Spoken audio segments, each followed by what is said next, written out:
और लोग भी कैसे कैसे, भाई छोड़िए, पत्नी छोड़िए, पिता छोड़िए, माता छोड़िए, शत्रु भी कैसा भाई।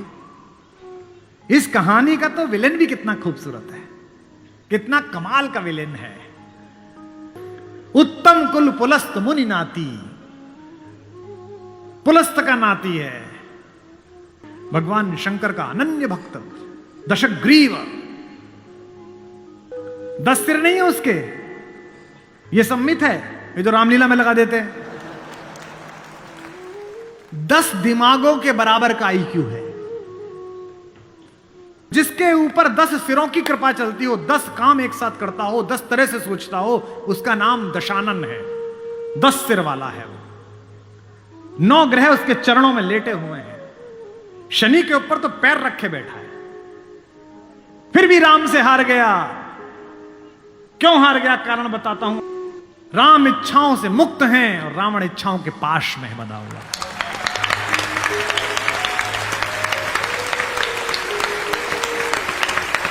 फिर जागना कि रावण मनुष्यों पर राज्य करता है, राम मनुष्यता पर राज्य करते हैं।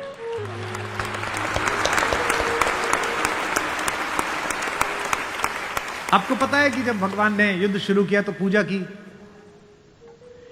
राम ने कहा जामवंत से, जामवंत सबसे सीनियर हैं, वो भी ब्रह्मा जी के पोते हैं, रावण के दादाजी के दोस्त हैं, पुलस्थ मुनि के नाना के। कहा कि प्रभु महाराज जामवंत जी, मैं युद्ध करने जा रहा हूं, उससे पहले मैं पूजा करना चाहता हूं। जामवंत ने कहा करिए महाराज। तो बोले मेरे आराध्य तो शंकर हैं, शंकर राम की पूजा करते हैं और राम शंकर की पूजा करते हैं। इस कहानी से बड़ा समन्वय किसी का नहीं हो सकता। जामवंत ने कहा पूजा कर लीजिए महाराज।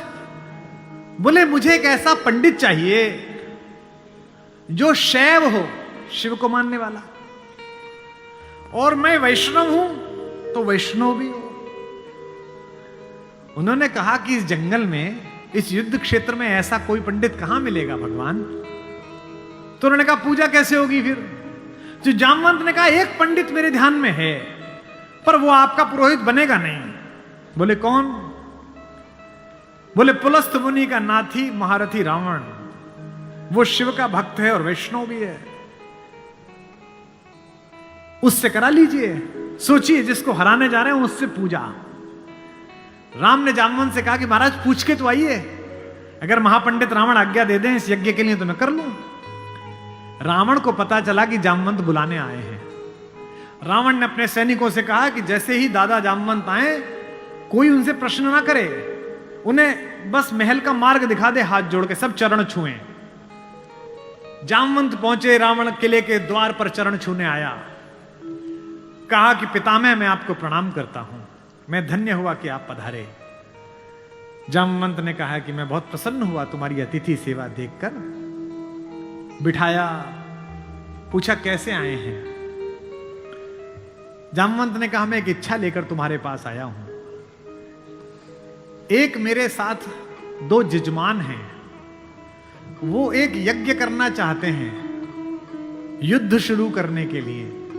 उन्हें एक ऐसे पंडित की आवश्यकता है जो शैव भी हो और वैष्णव भी। तुमसे अधिक गुणी व्यक्ति तो पृथ्वी पर नहीं है, क्या उनका पुरोहित बन सकोगे। क्या पूछा रावण ने, पहला क्या करैक्टर है, वाह। रावण ने कहा जहां तक मुझे सूचना है आपके दोनों यजमान अयोध्या के निर्वासित राजकुमार राम और लक्ष्मण तो नहीं है। जामवंत ने कहा हां दशशीष, वे ही दोनों हैं, क्या आप स्वीकार करेंगे। उसने हां ना नहीं करी। फिर बोला क्या उनके यज्ञ का उद्देश्य लंका विजय है। जामवंत ने कहा हां उनका यही उद्देश्य है, क्या आप स्वीकार करेंगे। उसने कहा मैं तो जिज्ञासा के लिए पूछ रहा था, अन्यथा द्वार पर आकर किसी पंडित से कोई यज्ञ के लिए कहे, अस्वीकार करना उसका धर्म ही नहीं है। मैं आपके साथ चलूंगा और उनका यज्ञ कराऊंगा।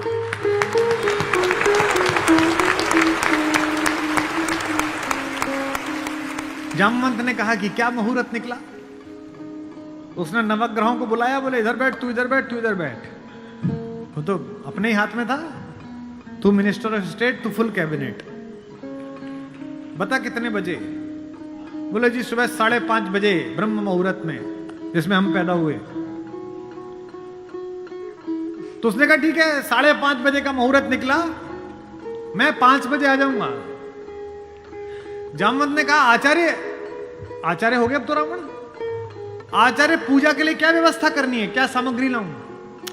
उसने कहा आपके यजमान, मेरे यजमान जंगल में हैं, अगर यजमान के पास पूजन सामग्री ना हो तो पंडित का धर्म बनता है कि वो पूजन सामग्री लेके आए, तो मैं लेके आऊंगा। उसने अपने पुत्र मेघनाथ को जगाया, इंद्रजीत को, और कहा बेटा अशोक वाटिका जाओ, अशोक वाटिका जाओ और सीता से कहो मैं उसे मिलना चाहता हूं, एक विशेष प्रयोजन है। थोड़ी देर बाद खुद पहुंचा और कहा सीते, तुम्हारा पति राम लंका विजय का यज्ञ कर रहा है, उसके पास पुरोहित नहीं है, कल सुबह मैं उसका पुरोहित बनूंगा, लेकिन एक विवाहित व्यक्ति की पूजा अधूरी है अगर उसकी पत्नी उसके पार्श्व में ना बैठे।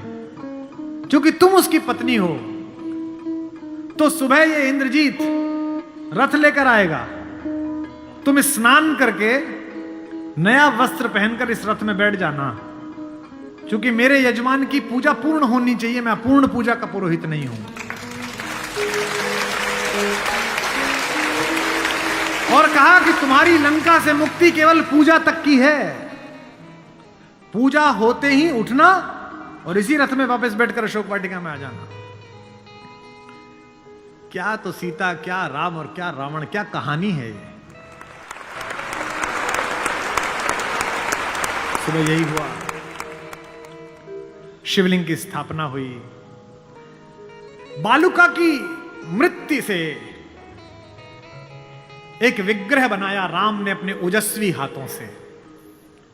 राम आजानुबाहु हैं, घुटने तक हाथ आते हैं उनके, ये पुरुषोत्तम का लक्षण है।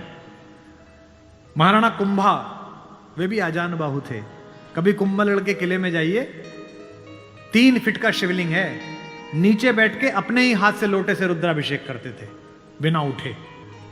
वे भी सूर्यवंशी थे, राम आजानुबाहु थे। उन्होंने अपने बड़े बड़े हाथों से शिवलिंग तैयार करा, धोती पहने हुए, तिलक लगाए हुए तेजस्वी रावण पहुंचा। राम और लक्ष्मण ने आसन से खड़े होकर अपने पुरोहित को प्रणाम करा। आचार्य, मैं दशरथ का पुत्र राम अपने छोटे भाई लक्ष्मण के साथ आपको प्रणाम करता हूं। दोनों ने पैर छुए रावण के और कहा कि आचार्य आसन ग्रहण करिए। आचार्य ने पूजन प्रारंभ किया। ओम गणपति गंगावाय। अब ये कि पत्नी कहां से आए? आचार्य ने पूछा राम से। मेरे यजमान विवाहित है? राम ने कहा हां आचार्य मैं विवाहित हूं। अपनी धर्म पत्नी से कहिए कि वो आपके पार्श्व में आकर बैठे। राम ने कहा आचार्य मेरी धर्म पत्नी मेरे साथ नहीं है। तो जामवंत ने कहा आचार्य पूजा कैसे होगी? बोले पितामह मैंने आपसे कहा था कि किसी यजमान के पास अगर सामग्री किसी भी तरह की पूरी ना हो, कोई व्यवस्था पूरी ना हो, तो आचार्य का धर्म है कि वो पूरी व्यवस्था बना के लाए। बेटा इंद्रजीत, यजमान की पत्नी को उनके पार्श्व में स्थापित करो। अपहरण गई हुई मां हमारी जगत जननी भारतेश्वरी पार्श्व में बैठी। पूजन प्रारंभ हुआ, सारी अर्चना हुई और पूजन के बाद रावण ने कहा कि मैं आप दोनों यजमानों को आशीर्वाद देता हूं कि आप दोनों जिस संकल्प के कारण ये पूजा कर रहे हैं, आज सारे देवता उपस्थित होकर आपके संकल्प को पूर्ण करें। मैं आशीर्वाद देता हूं।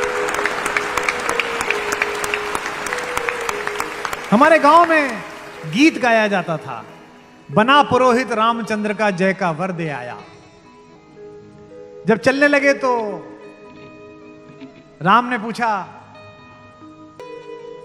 बोले आचार्य दक्षिणा? तो आचार्य हंसा। बोला त्रैलोक्य की संपदा आपके आचार्य के पास है, कुबेर का रथ आपके आचार्य के पास है, ऐसे में मेरा वनवासी मुझे क्या दक्षिणा देगा मेरा यजमान? तो राम ने कहा कि मैं रघुवंशी हूं, दक्षिणा के बिना पूजा कराना मेरे लिए निष्फल हो जाएगा, आप दक्षिणा तो मांगिए। तो रावण ने कहा कि मैं आपसे समय पर दक्षिणा मांग लूंगा। राम ने कहा उस समय में देने योग्य बचा या ना बचा? आचार्य बता तो दीजिए कि दक्षिणा क्या है। आचार्य ने दक्षिणा मांगी, उस पर रावण को भी राम की तरफ से प्रेम भेजा जा सकता है। आचार्य ने कहा मेरी दक्षिणा यही है कि आचार्य का जब अंतिम समय आए तब दोनों यजमान मेरे सामने उपस्थित रहें। एक अंतर समझ लेना राम और रावण में। आप ढूंढना आपके अंदर रावण है कि राम है। राम के पास जो है वो पर्याप्त है और रावण को जो प्राप्त है वो पर्याप्त नहीं है। रावण के पास पंचकन्याओं में पूजित हमारे मेरठ की पंचकन्याओं में सबसे सुंदर स्त्री मंदोदरी जैसी सती मां उनकी पत्नी है, लेकिन उसके बाद भी जंगल में घूमते हुए एक तपस्वी की वलकल पहने हुए युवती को अपनी रानी बनाना चाहता है। लेकिन युद्ध के आखिरी दिन जब रावण पड़ा हुआ है, नीचे निश्चेष्ट उसका शव पड़ा हुआ है, तो मंदोदरी ने विलाप करने के बाद पूछा वो कहां गया जिसने इसे मारा? लोगों ने कहा वहां बैठा। समुद्र के किनारे शाम ढल रही है, सूरज डूबने वाला है और रघुवंशी राम उदास एक पत्थर पर बैठे हुए कि इतना रक्तपात क्यों हुआ। दुखी है राम लाशों को देखकर। मंदोदरी गई, कमांडो खड़े हुए हैं उनको रोकने के लिए, लेकिन देखा कि माता मंदोदरी आ रही है तो पुलिस वाले हट गए, वानर हट गए। पीछे से पहुंची, चिंताग्रस्त राम ने अचानक एक स्त्री की छाया देखी जो पैर के आसपास आ रही है। राम सचेत होकर उठे और पलटकर कहा कि देवी मैं आपको प्रणाम करता हूं, इस निर्जन रण क्षेत्र में आप कौन हैं? मंदोदरी ने कहा हे राम, मैं रावण की दुर्भाग्यशाली पत्नी मंदोदरी हूं। राम ने कहा मां मैं आपसे क्षमा चाहता हूं, आपका पति बड़ा तेजस्वी था, महाज्ञानी था, उच्च कुल में पैदा हुआ था, ब्रह्मा का वंशज था, लेकिन उसने अनीति की थी इसलिए मुझे उसको मारना पड़ा। मैं आपके इस शोक के लिए क्षमा चाहता हूं। मंदोदरी ने कहा मैं इसलिए नहीं आई कि मैं तुम्हें कोसूं। राम ने पूछा फिर किस लिए आई मां? मंदोदरी ने कहा मैं देखने आई थी कि जिसने पूरी दुनिया पराजित कर दी, जिसने तेरे पूर्वज मानधाता तक को स्वर्ग में जाके चुनौती दे दी, जो कुबेर को कालर से पकड़ के नीचे ले आया, उस महापराक्रमी को हराया किसने? ऐसा उसमें क्या है जो मेरे पति में नहीं था? तो राम ने पूछा कि मां आपको पता चला क्या है? बोले हां पता चल गया, आने से पहले ही पता चल गया। राम ने पूछा क्या अंतर है? बोले राम एक मेरा पति था जो मेरी जैसी सुदर्शना होते हुए भी तेरी पत्नी चाहता था, एक तू है कि पीठ पर से भी पर स्त्री की छाया पड़ी है तो उठकर खड़ा हो गया है, ये उसमें तुझ में अंतर है।